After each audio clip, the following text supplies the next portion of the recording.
প্ৰথম কথাটো হ'ল সদৌ অসম প্ৰাথমিক টেট উত্তীৰ্ণ শিক্ষক সমাজে দীৰ্ঘদিন ধৰি আমাৰ চাকৰিসমূহ যি চাকৰিসমূহ সৰ্বশিক্ষাৰ অধীনত ঠিকাভিত্তিক ৰূপত আমি আছোঁ, এই চাকৰিসমূহ বিনা চৰ্তে বেতন সুৰক্ষা সহ নিয়মীয়াকৰণৰ আমি দাবী জনাই আহিছিলোঁ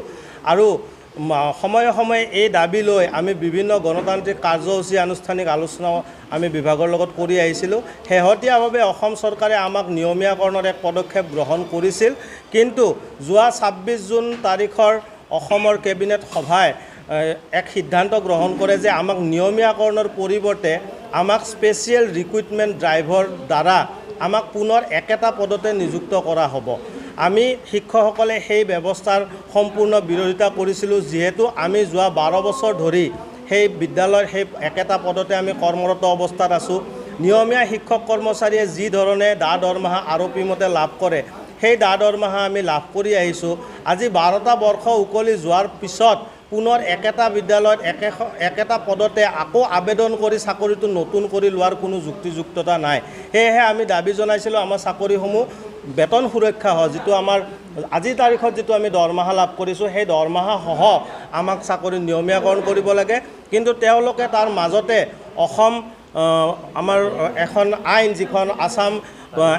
এলিমেণ্টাৰী এডুকেশ্যন প্ৰভিঞ্চিয়েলাইজেশ্যন ৰুল 1977, সেইখন তেওঁলোকে সংশোধন কৰি এক নতুন ব্যৱস্থা তেওঁলোকে উল্লেখ কৰিছে যে চাকৰিত কৰ্মৰত 5 বছৰ হৈ থকাৰ পিছত তেওঁলোকে এই পদত আবেদন কৰিব পাৰিব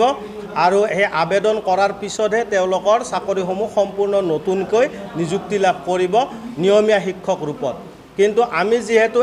এক বিজ্ঞাপন ব্যৱস্থাৰ জৰিয়তে সম্পূৰ্ণ বিধিগতভাৱে আমি নিযুক্ত হৈছিলোঁ, আমাক নিযুক্ত কৰাৰ সময়ত অসম চৰকাৰ তথা শিক্ষা বিভাগে বৃহৎ নিযুক্তি মেলা অনুষ্ঠিত কৰি আমাক নিযুক্তি প্ৰদান কৰিছিল। গতিকে আমি যিহেতু এটা বিজ্ঞাপনৰ জৰিয়তে নিযুক্ত লাভ কৰিলোৱে আৰু এই পদসমূহ ৰাইট টু এডুকেশ্যন এক্টৰ অধীনত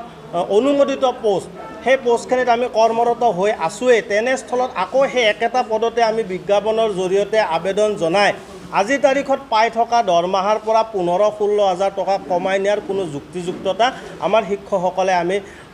অনুভৱ নকৰোঁ। গতিকে আমি এই সংবাদ মাধ্যমৰ জৰিয়তে অসম চৰকাৰ তথা অসমৰ শিক্ষা বিভাগক আহ্বান জনাইছোঁ যাতে তেওঁলোকে এই বিসংগতিপূৰ্ণ যিটো বিজ্ঞাপন, সেই বিজ্ঞাপন বাতিল কৰি শিক্ষকসকলক নিয়মীয়াকৰণ কৰে বেতন সুৰক্ষা সহ। আৰু